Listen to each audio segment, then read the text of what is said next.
ఆరోగ్యంపై ప్రతి ఒక్కరూ శ్రద్ధ పెట్టాలని కేంద్ర మంత్రి శ్రీనివాస్ వర్మ సూచించారు.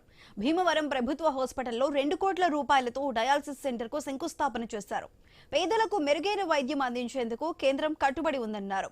గ్రామాలకే వచ్చి క్యాన్సర్ పరీక్షలు చేసే విధానాన్ని అందుబాటులోకి తెస్తామని కేంద్ర మంత్రి చెప్పారు.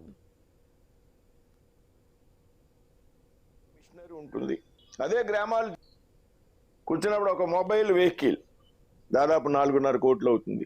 క్యాన్సర్ టెస్టింగ్ వెహికల్ అది. అందులోనే ఎక్విప్మెంట్ ఉంటుంది, మిషనరీ ఉంటుంది. అదే గ్రామాలు తిరుగుతుంది మండలాలకి.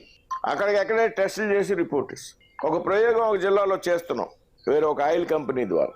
అది చూసి ఈ జిల్లాలో కూడా ఖచ్చితంగా అటువంటి మొబైల్ వెహికల్ నుంచి గ్రామాల్లోకే నేరుగా క్యాన్సర్ టెస్టులు చేసేటువంటి వెహికల్ మీ గ్రామాల్లోకి వచ్చేలాగా కూడా దాన్ని రూపకల్పన చేస్తున్నాం రాబోయేటువంటి రోజుల్లో.